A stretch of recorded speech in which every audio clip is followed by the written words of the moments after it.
Welcome to all అండి. So, ఎప్పటిలాగే మన నాయకులు సిరీస్ కంటిన్యూ చేస్తున్నాను. సో, దానిలో భాగంగా లాస్ట్ టైం మనం లోక్సభ నుంచి మొదలుపెట్టాం కదా! లోక్సభలో మన ఘాజీపూర్ సంబంధించిన పార్లమెంటరీ కాన్స్టిట్యూయన్సీకి సంబంధించి 2019 ఎలక్షన్స్‌లో విన్ అయిన క్యాండిడేట్‌తో మొదలుపెట్టాం. ఇప్పుడు ఘాజీపూర్ తర్వాత ఎవరు వస్తున్నారో చూద్దాం. ఘాజీపూర్ తర్వాత తురా అనే పార్లమెంటరీ కాన్స్టిట్యూయన్సీ తరపున గెలిచిన అగాతా కే సంగ్మా ఎన్పీపీ అనే పార్టీ తరపున గెలిచారు. ఆయన గురించి తెలుసుకునే ప్రయత్నం చేద్దాం. సో 38 సంవత్సరాల వయసు అండి ఈ అగాతా కే సంగ్మా గారికి. ఈయన ఒక ఈ పర్సన్ వచ్చి పోస్ట్ గ్రాడ్యుయేట్. తర్వాత ఈయన ఫార్మర్ మెంబర్ ఆఫ్ పార్లమెంట్ అండి. మెంబర్ ఆఫ్ పార్లమెంట్గానే చాలా కాలం కొనసాగారు. ఈయనకి దాదాపుగా 2 కోట్ల పైగా ఆస్తులు ఉన్నాయి. యాక్చువల్గా అయితే 2,94,00,000 అంటే దాదాపు 3 కోట్ల వరకు వచ్చేసారు. సో ఈయనకి అప్పులు లేవు, నెంబర్ ఆఫ్ కేసెస్ కూడా లేవు. మంచి విషయం. సో ఎన్నుకున్న వాళ్ళు మంచి విషయాన్ని, మంచి వ్యక్తిని ఎన్నుకున్నారని అనుకుంటున్నాం. ఆస్తులు ఇండివిజువల్గా ఉంటే ఫ్యామిలీకి ఎంత ఉంటే మనం అర్థం చేసుకోవచ్చు. బట్ ఈయన ఇండివిజువల్గా ఆయనకంటూ దాదాపు 3 కోట్ల దరిదాపుల్లో ఆస్తులు ఉన్నాయి. సో ఈయనతో పాటు పోటీ చేసిన వ్యక్తులు ఎవరో వారి ఆస్తులు కూడా విషయాలు తెలుసుకునే ప్రయత్నం చేద్దాం. మీకు అంతకు ముందరే చెప్పాను, ఎందుకు మనం ఈ మన నాయకుల ద్వారా వీళ్ళ విషయాలు సేకరించాలనుకున్నాం, వీళ్ళ గురించి ఎందుకు తెలుసుకుంటున్నాం. మనం ఎన్నుకున్న నాయకులు ఎవరు, వాళ్ళ గురించి కొద్దిగా ఇన్ఫర్మేషన్ తెలుసుకునే ప్రయత్నం చేస్తే అసలు ఆ సమయంలో పోటీ చేసిన వాళ్ళు ఎవరు, మనం ఎలాంటి వాళ్ళని ఎన్నుకున్నాం అన్న విషయాలు మనకు అర్థమవుతాయి.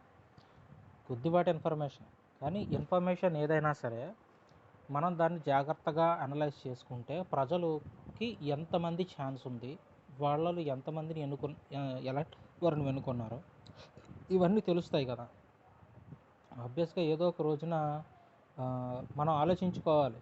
ఇప్పటివరకు మనం ఎలా పడితే అలా ఓట్లేసి ఉండొచ్చు. సో మనకి నాలెడ్జ్ పెరుగుతుంది, మనకు కావాల్సిన వివరాలన్నీ ఆన్లైన్లో దొరుకుతున్నాయి. మరి అన్నీ దొరుకుతున్నప్పుడు, వివరాలు తెలుసుకునే అవకాశం ఉన్నప్పుడు మనం దాన్ని ఎందుకు ఉపయోగించుకోలేకపోతున్నాం అన్నది కూడా మన లోపమే అవుతుంది. ప్రజలు కూడా ఏంటంటే ప్రజలుగా మనం ఆలోచించుకోవాల్సింది ఏంటంటే, మనకు అవకాశం ఉండి వివరాలు తెలుసుకోగలిగే సామర్థ్యం ఉండి అందుకు తగిన వస్తువులు ఉండి కూడా మనం తెలుసుకోకపోతే తప్పు మనలో ఉంటుంది, నాయకుల్లో ఉంది. పోటీ చేసేవాళ్ళు ఎవరైనా పోటీ చేయొచ్చు, అది మన భారతదేశం మనకి కల్పించిన హక్కు.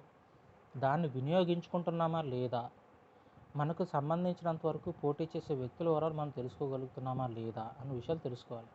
ఎక్కడో వేరే ప్రాంతంలో జరిగింది మనం ఎందుకు తెలుసుకోవాలి అనుకోకండి. అది కూడా భారతదేశంలో భాగమే. భారతదేశంలో అక్కడి ప్రజలు ఎన్నుకున్న వ్యక్తి, వీళ్ళందరూ కలిసే చట్టాలు రూపొందిస్తారు. వాడు ప్రతిపక్షంలో ఉన్నా సరే, సదరు వ్యక్తి అధికార పక్షంలో ఉన్నా సరే, వాళ్ళందరూ ఎన్నుకోబడిన ప్రజాప్రతినిధులు ఆ సమయానికి.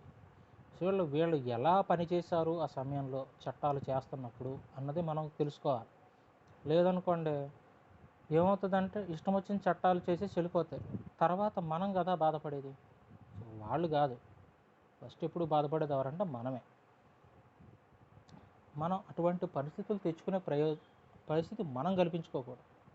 సో 2019 ఎలక్షన్లో తురా ప్రాంతంలో అగాతా కే సంఘతో పాటు కేవలం ముగ్గురు పోటీ చేశారండి. సో ముగ్గురు ఎవరు చూద్దాం. Doctor Mukul Sangma Indian national Congress తరఫున పోటీ చేశారు. పార్లమెంటరీ కాన్స్టిట్యుయెన్సీకి 53 సంవత్సరాలు, గ్రాడ్యుయేట్ ప్రొఫెషనల్, సోషల్ వర్కరు, 13 కోట్లకు పైగా ఆస్తులు, దాదాపు 14 కోట్ల దగ్గర ఉన్నారు. 34 లక్షల అప్పులు కూడా ఉన్నాయి. కేసులు లేవు. అయితే వయసులో పెద్ద ఆయన, బాగా అనుభవం ఉంది. సో అదే మీరు రిక్మన్ గ్యారీ మూమిన్ అనే ఆయన కనుక తీసుకుంటే, ఈయన 55 సంవత్సరాల వయసు, ఎడ్యుకేషన్ అదర్స్ అని ఉంది. ఈయన ఒక బిజినెస్ మ్యాన్, 10 లక్షల వరకు ఆస్తులు ఉన్నాయి, కేసులు ఏమీ లేవు. సో ఇందులో రిక్మన్ గ్యారీ మూమిన్ ఏమో బీజేపీ తరఫున పోటీ చేయడం జరిగింది. అగాతా కే సంగ్మా ఆయన ఎన్పీపీ తరఫున పోటీ చేశాడు. ఈయన కాకుండా డాక్టర్ ముకుల్ సంగ్మా. ఇందులో రిక్మన్ గ్యారీ మూమిన్ వచ్చి 55 సంవత్సరాల వయసు ఈయనది కూడా.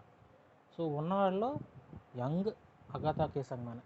సో కాబట్టి ఈయనకి ఎక్కువ మంది ఓటేశారనుకోవచ్చా? సో చెప్పలేం. ఆస్తులు కూడా ఈయనకి గట్టిగానే ఉన్నాయి. బట్ మిగతా ఇద్దరితో పోలిస్తే ఈయనకి ఇప్పుడు అందులో బీజేపీతో కాకుండా కాంగ్రెస్ వ్యక్తితో పోటీ చేస్తే తక్కువ ఉంది ఆస్తి. సో ఇలాంటి వ్యక్తిని మనం ఎన్నుకోవడం జరిగింది. ఇప్పుడు ప్రజలు ఉన్న 3 ఆప్షన్స్లో ఒకరు ఎన్నుకున్నారు. బహుశా తురా అంటే maybe it's constituency related north east అనుకున్నాను, సంగమ ఎక్కువ కట్టువైపు ఉంటుంది. బట్ ఎనీవే మనం తురా గురించి తెలుసుకోవాలనుకుని గూగుల్లో సెర్చ్ చేయండి, మీకు అర్థమవుతుంది. తురా పార్లమెంటరీ కాన్స్టిట్యువెన్సీ అని కొడితే మీకు వస్తుంది. సో నేను బయటకు వెళ్ళదలుచుకోలేదు, కేవలం ఆ పర్టికులర్ కాన్స్టిట్యున్సీ తరపున పిలిచిన వ్యక్తి గురించి తెలుసుకోండి. వాళ్ళు మీకు కూడా తెలుసుకోవాలనుకుంటే మీరు కూడా కొంత సెర్చ్ చేయండి. అన్నీ స్పూన్ ఫీడింగ్ చేస్తూ ఉంటే ఏమవుతుందంటే ఇబ్బంది అవుతుంది. మనం స్పూన్ ఫీడింగ్ చేయం కదా. కొంత ఇన్ఫర్మేషన్ మీకు పంపిస్తున్నాను.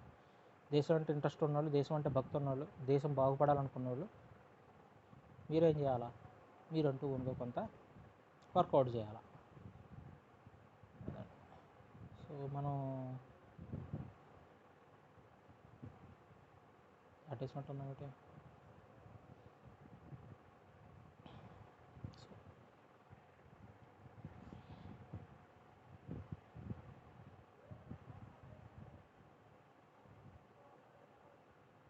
మనం చాలా ముందరికి వెళ్ళిపోయాం. సరే, ఇప్పుడు మనం అంబికా సోని అనే ఒక వ్యక్తి గురించి తెలుసుకునే ప్రయత్నం చేద్దామండి. సో రాజ్యసభ మెంబర్ అండి ఈయన, అంబికా సోని అనే వ్యక్తి. 73 సంవత్సరాలు. ఈయన ఇండియన్ నేషనల్ కాంగ్రెస్ సంబంధించిన ఇండియన్ నేషనల్ కాంగ్రెస్ సంబంధించిన వ్యక్తి. సో పోస్ట్ గ్రాడ్యుయేట్ ఈ పర్సన్, బాగా చదువుకున్నారు. So social activist, political activist. దాదాపుగా 105 కోట్ల రూపాయల వరకు ఆస్తులు ఉన్నాయి. 2 కోట్ల రూపాయలు, దాదాపు 3 కోట్ల అప్పులు కూడా ఉన్నాయి. సో కేసెస్ కానీ సీరియస్ ఛార్జెస్ కానీ ఏమీ లేవు. ఆస్తి చాలా గట్టిగా ఉంది అంబికా సోని. ఇంకొక 100 కోటీశ్వరులు ఒకరు. ఇప్పుడు దీని తర్వాత మరొక వ్యక్తి గురించి మనం తెలుసుకునే ప్రయత్నం చేద్దాం. ముందు మనకు తెలిస్తే మనం ఎన్నుకున్న వ్యక్తుల్లో ఎంతెంత ఆస్తిపరులు ఉన్నారో తెలుస్తుంది. చదువుకున్న వాళ్ళు ఆస్తిపరులు కాకూడదా అంటే నేను అనట్లేదు, కానీ వీళ్ళైనా మనం ఎన్నుకోలేదు. మనకి ఇంకెవడ సమాజంలో వేరే వాళ్ళు దొరకట్లేదా అంటే దొరికిన మనకు ఆ ఛాన్స్ ఉన్నా మనం వాటిని పట్టించుకోవాలి అంతే. స్టేట్ అసెంబ్లీస్లోకి వెళ్ళిపోదాం. రెగ్యులర్గా మన ఆంధ్రప్రదేశ్కి వెళ్దాం.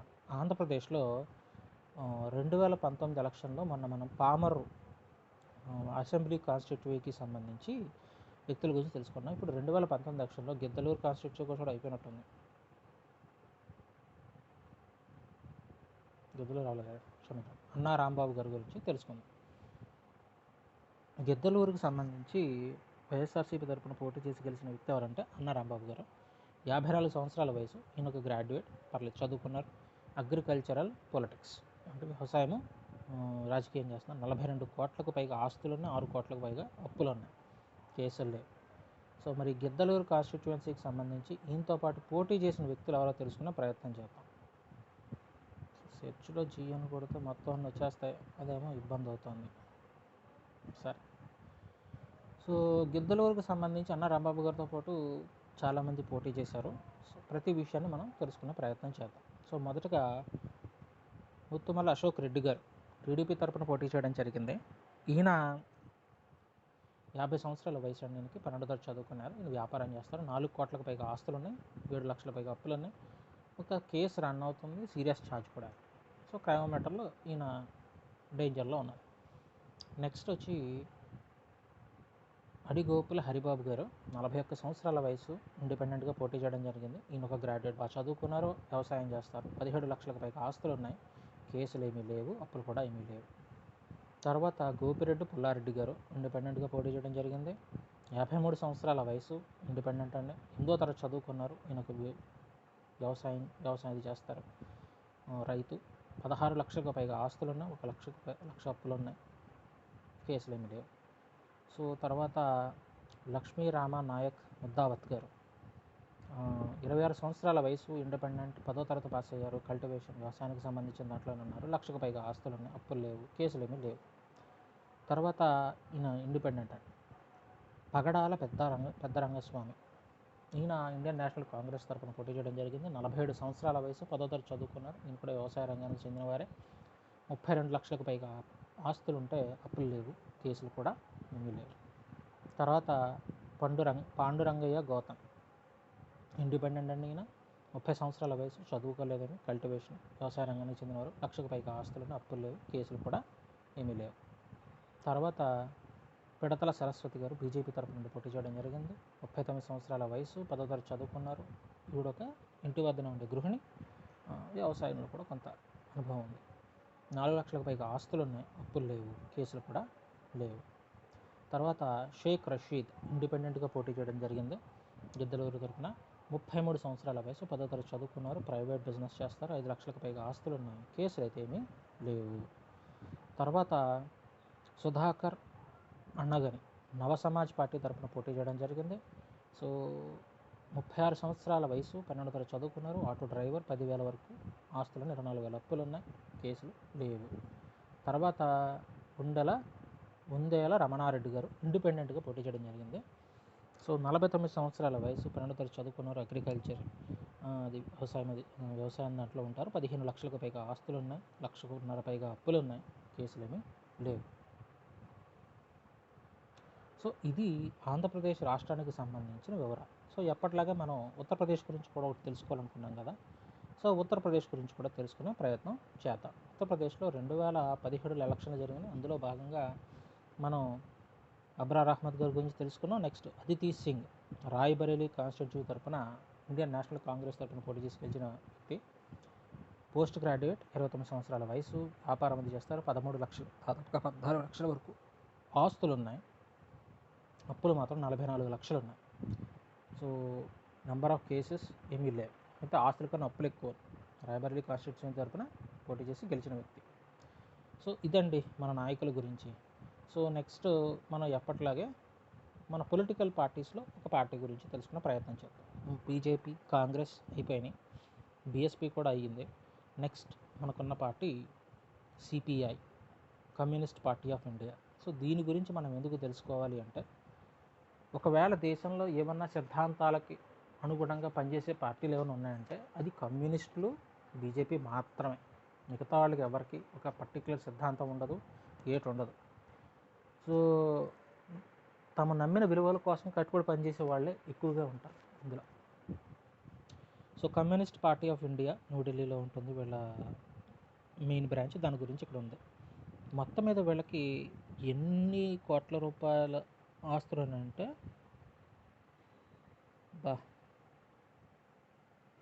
2,532 లక్షలు అన్నాడు, కానీ బేసిక్గా చెప్పాలంటే 25 కోట్ల రూపాయల ఆస్తులు ఉన్నాయి, ఫిక్స్డ్ అసెట్స్.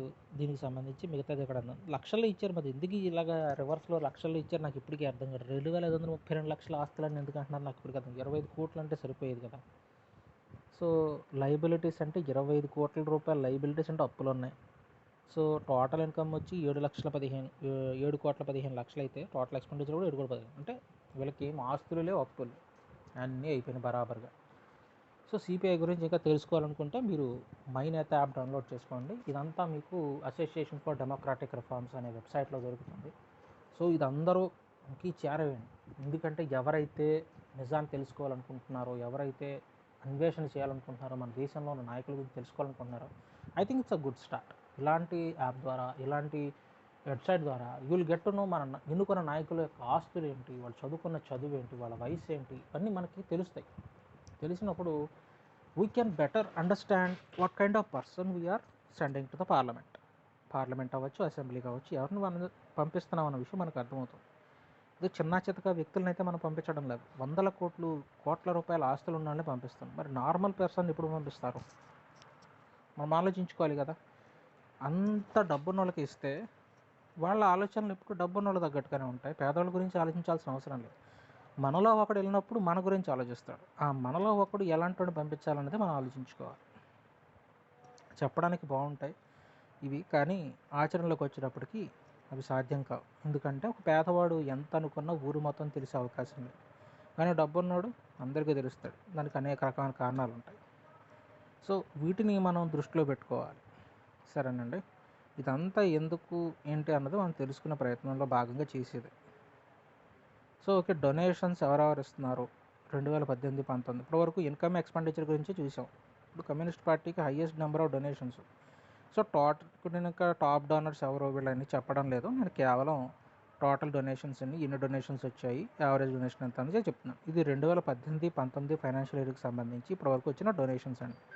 1,59,57,080 రూపాయలు వచ్చినాయి అంటండి. అందులో యావరేజ్గా డొనేషన్ ఎంత అంటే 1,16,475 రూపాయలు అయితే వీళ్ళకి యావరేజ్గా డొనేషన్ వస్తుంది. నెంబర్ ఆఫ్ డోనర్స్ ఈ సంవత్సరం 137 మంది డోనర్స్ ఇచ్చారు. ఇది కమ్యూనిస్ట్ పార్టీ గురించి. సో ఇక్కడతో ఒక 4 పార్టీలైనా ఇంకా చాలా ఉన్నాయి మనకు పార్టీలు. ఒక్కొక్క పార్టీ గురించి తెలుసుకునే ప్రయత్నం చేద్దాం. నా ఈ ప్రయత్నం వల్ల ఒకటి, మన దేశంలో ఉన్న ప్రజలందరికీ మన నాయకుల గురించి తెలియాలా. సో వాళ్ళు ఎలాంటి వాళ్ళ గురించి కొంతన్నా ఇన్ఫర్మేషన్ మనకు తెలియాలి. తర్వాత ఇంట్రెస్ట్ ఉంటే వాడు మిగతా కూడా తెలుసుకునే ప్రయత్నం చేస్తాం. మన నాయకుల గురించి కూడా తెలుసుకోవాలి. మన దేశంలో ఉండే మారుమూల నుంచి ప్రతి ఒడు కంపల్సరీగా తెలుసుకోవాలి. 5 ఏళ్ళకి ఒకసారి మనం వీళ్ళకి ఓటేసి పంపుతున్నాం. వీళ్ళ చేతుల్లో దాదాపుగా ఒక సంవత్సరం గడిచేటప్పటికి ఈ 500 మంది నాయకుల్ని పార్లమెంట్లో పెట్టి ఒక 30 లక్షల కోట్లు 34 లక్షల కోట్లు ఇచ్చి దీన్ని జాగ్రత్తగా డివైడ్ చేయండి అని చెప్తున్నాం. అన్ని రాష్ట్రాలకి అన్నిటికీ. రాష్ట్రానికి కూడా దాదాపు ఇలా 1,00,000 కోట్లు ఎత్తేస్తున్నాం. మరి ఇన్ని కోట్ల రూపాయలను చేతుల్లో పెట్టి పంటున్నారంటే వీళ్ళు ఏది సరిగ్గా చేయలేకపోతున్నప్పుడు వాళ్ళు ఎంతవరకు మనకి ఎఫెక్టివ్గా పనిచేస్తున్నారని మనం ఆలోచించుకోవాలి. ఒక ఇప్పుడు సింపుల్గా చెప్పాలంటే ఒక కంపెనీకి మనం ఉద్యోగానికి వెళ్ళాం అనుకోండి.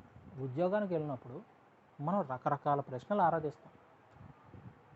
ఈ వ్యక్తిని నేను తీసుకోవడం వల్ల నా బిజినెస్కి మంచి జరుగుద్దా లేదా అని పదే ఆలోచించుకుంటాం మనం బిజినెస్ చేస్తే. అయితే ఇది కూడా బిజినెస్ కానీ రాజకీయాన్ని కూడా ఒక రకంగా బిజినెస్గా ఆలోచిద్దాం. ఈ 100 కోట్ల మంది ప్రజలకి ఇప్పుడు ఏంటంటే ఒక ప్రతినిధిగా ఎన్నుకొని ఒకరిని మనం పంపుతున్నాం.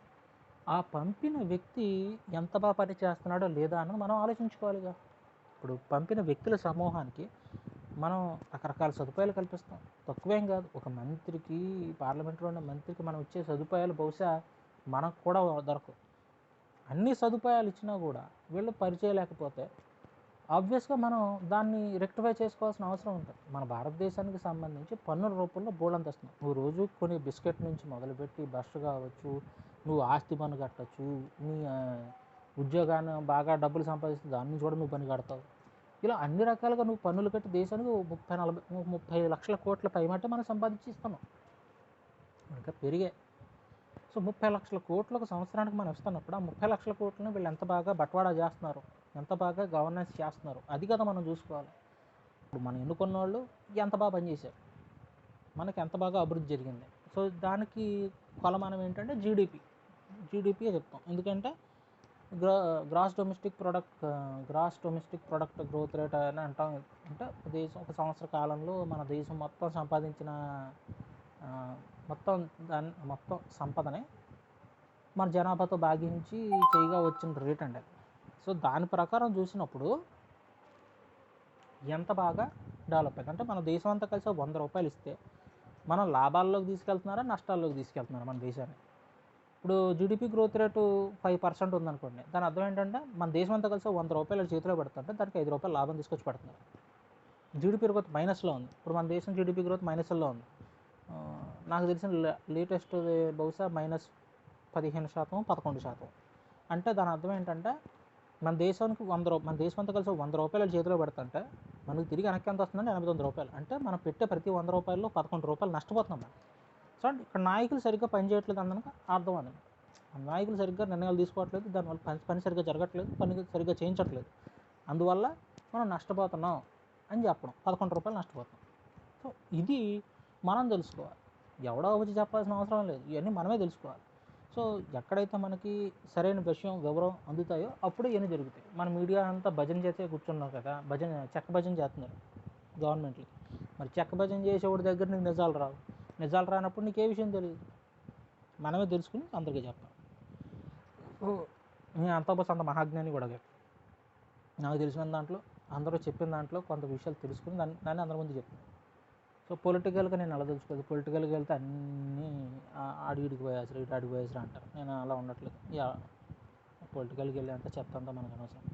ఒక ఓటర్గా నాకు నా దేశం తరపున నిలబెట్టబడిన ప్రజాప్రతినిధులు ఎవరైతే ఉన్నారో వాళ్ళు నా దేశాన్ని అభివృద్ధి చేస్తున్నారా లేదా అని నాకు కావాలి. అంతిమంగా అంటే నా దేశంలో ఉద్యోగాలు ఇస్తున్నారా లేదా, నా దేశానికి మంచి రోడ్లు వేస్తున్నారా లేదా, నా దేశానికి మంచి కాలువలు కడుతున్నారా లేదా, నా దేశానికి మంచి డ్యాములు కడుతున్నారా లేదా, నా దేశంలో ఉన్న ప్రజలకు అన్ని రకాల సదుపాయాలు అందుతున్నాయా లేదా, తక్కువగా అందుతున్నాయి, ఎక్కువగా అందుతున్నాయా, ఎక్కువ ఖర్చు పెట్టాల్సి వస్తుందా, తక్కువ ఖర్చు పెట్టాల్సి వస్తుందా ఆ సదుపాయాల కోసం, ప్రజలందరికీ ఆరోగ్యం అందుతుందా లేదా, ఇవన్నీ మనం చూసుకోవాలి కదా. మనం ఎన్నుకుందా వాళ్ళని, అందుకు ప్రజాప్రతినిధులని. ఆ పని సరిగ్గా చేయనప్పుడు వాళ్ళు తీసేయాలి. అదే మనం చేయాలి. సో తీసేసి కరెక్ట్ అయిన ఎన్నుకునే ప్రయత్నం చేయాలి. సో ఆ ప్రాసెస్లో భాగంగానే నేను ఈ వీడియోస్ చేయడం జరుగుతుంది. నేను తెలుగులో చేస్తున్నాను.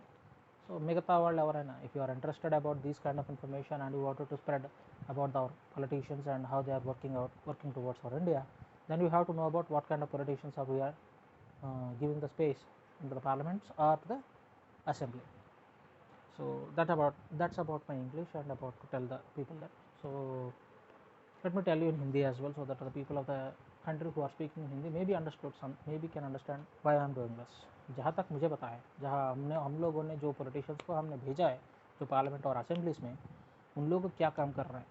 जो हमारा काम होता है कि उनको बिठाना है जो पद में, जो कुछ मिला है उसको, और उसके बाद वो क्या काम कर रहे हैं. उनका काम होता है हमको कितना हमारा देश खर्च कर रहा है, कितना हमारा का बंटवारा हो रहा है और कितना हमको प्रॉफिट आ रहा है हमारा देश को. वो सब हमको जीडीपी ग्रोथ रेट में मिलता है. मान लो हमें हमारा सारा देश मिलकर 100 रुपये दे रहा है.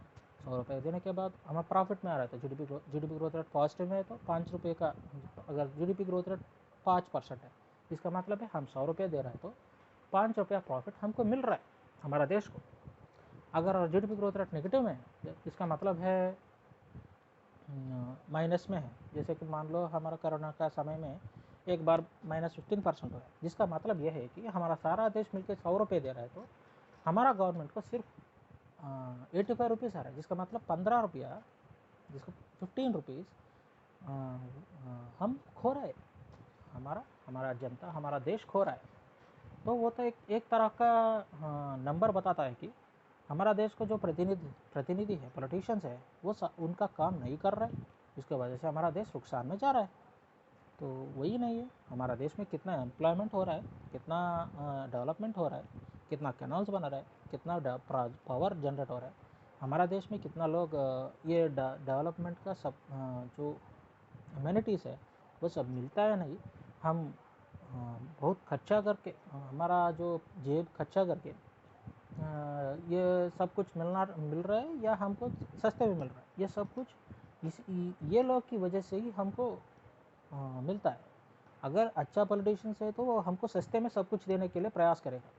अगर बुरा पॉलिटिशियन है, वो नाकाम है, निकम्मा है, तो क्या होता है कि हमको सस्ते में नहीं मिलता है, हम उसको बहुत ज़्यादा खर्चा करना पड़ता है. तो वैसा पॉलिटिशियन को हमको नहीं चाहिए. हमको जो पॉलिटिशियन चाहिए वो हमारा जेब में जो पैसा कुछ सेव करने के लिए बैठा हो और हमारा जो फ्यूचर को सिक्योर करने के लिए बैठा हो, वैसा पॉलिटिशियंस हमको चाहिए. निकम्मे लोग हमको नहीं चाहिए ना. अगर हम कोई बिज़नेस कर रहे हैं तो बिज़नेस में निकम्मे लोगों को हम नहीं बैठाते हैं. हमको जो लोग बैठाते हैं वो है जो कामयाब है उस समय पे, जो हमको जो उद्योग दे रहा है 5 साल के लिए उनको उद्योग दे रहा है. तो हमारे लिए रिप्रेजेंट बनो, हमारे लिए एमएलए बनो, मेंबर ऑफ लेजिस्लेटिव असेंबली बनो या मेंबर ऑफ पार्लियामेंट बनो, और हमारा ये काम है, हमारा ये इश्यूज़ है, उसको सॉल्व करो. उसके लिए वो उनका एक अलग चिट्ठा लेकर आएगा, वो हमको मैनिफेस्टो बताता है ये प्रॉब्लम मैं सॉल्व करूँगा, वैसा बोलता है. अगर उसमें सहमति है तो उनको वोट देते हैं. अगर कुछ बंदे लोग कहते हैं कि हम 100 या 500 या 1000 नोट लेके वोट कर रहे हैं, तो उनका दिमाग का बत्ती नहीं है, इसलिए वैसा वोट कर रहे हैं. अगर दिमाग का बत्ती है तो वो चेक करता है जो कुछ बंदा क्या कर रहा है, वो सही कर रहा है या नहीं कर रहा है. बंदा सही है तो हम उसको वोट देते हैं, बंदा से नहीं है तो उनको नहीं वोट नहीं करना है. बस वही है.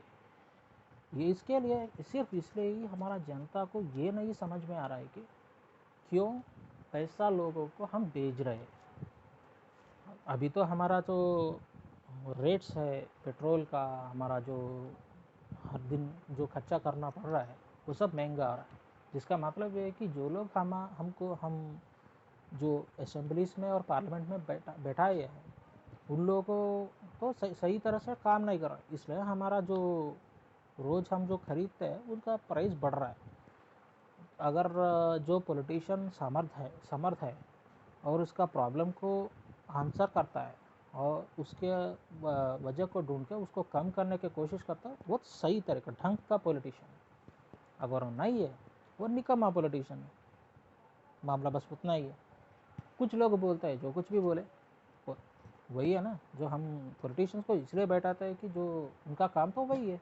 हमारा जो लाइफ हमारा जो लाइफ है उसको बेटर करने के लिए हमको पॉलिटिशियंस को बैठाते हैं जो पार्लियामेंट और असेंबली में, और बेटा नहीं हो रहा है तो इसका मतलब है जो पॉलिटिशियंस हमने बैठाया है वो तो अनफिट है, बस वही है।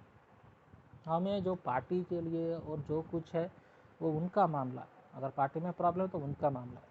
हमारा प्रॉब्लम सिर्फ इसलिए यहाँ तक ही है कि हमने जो बैठाया वो काम कर रहा है या नहीं, बस वही देखना है। काम सही कर रहा है तो वो लायक है वो पद के लिए, काम नहीं कर रहा है वो नालायक है, उसको छोड़ देना चाहिए, बस वही है। हम बिज़नेस कर रहे तो वही करते हैं, वैसे ही हम जो लोगों को हम बैठा रहे मेंबर ऑफ पार्लियामेंट में या पार्लियामेंट में भेज रहे हैं या असेंबली में भेज रहे हैं, वो काम कर रहा है या नहीं उसके आधार पर ही हमें वोट करना है, बस वही है। సో నేను హిందీలో చెప్పాల్సింది కొద్దిగా ఇంగ్లీష్లో చెప్పాల్సింది ఏదో చెప్పాను. సో ఇది అందరికీ నచ్చుతుందని చెప్పలేను, బట్ ఎందుకు హిందీ ఇంగ్లీష్లో చెప్పానన్నది అందరికీ తెలుసు. సో కొంతన్న విషయం వివరాలు మిగతా వాళ్ళకి కూడా చేరుతుందేమోనన్న ఉద్దేశంతో మాత్రం చేశానండి. సరేనండి, ఇక్కడతో ఈ వీడియో అయిపోయింది. మళ్ళీ మరో వీడియోతో మళ్ళీ మనం కలుద్దాం. Thank you very much, and let's hope that next time 2024లో let us raise the bar for the politicians, that they have to come up with good solutions rather than some slogans. ఏదో నినాదాలు ఇచ్చేసి దాంతో గెలిచేయాలనుకునే కంటే మంచి సమస్యకి మంచి పరిష్కారాలను చూపించే నాయకుడిని ఎన్నుకునే ప్రయత్నం చేద్దాం. మేబీ అది చేయకపోవడం వల్లే మనకి ఇలాంటి పరిస్థితులు వచ్చి ఉంటాయి దేశానికి. Anyway, that's all about my. ఒకవేళ కనుక మీకు ఎవరికైనా సరే ఈ విషయంలో ఇబ్బంది అనిపిస్తే కనుక దయచేసి కామెంట్లో రాయండి. ఒకవేళ మీకు ఏదైనా దాంట్లో మీకు ఇబ్బందికరమైన అంశం అనిపిస్తే ఒకసారి కామెంట్లో రాయండి. దానికి తగ్గట్టుగా maybe I will also try to understand the problem. అదే కాకుండా మీకున్న అభిప్రాయాన్ని కూడా కామెంట్లో చెప్పండి. సో తర్వాత ఈ వీడియో కనుక నచ్చినట్లయితే లైక్ చేయండి, షేర్ చేయండి, సబ్స్క్రైబ్ అవ్వండి ఛానల్కి. Thank you very much.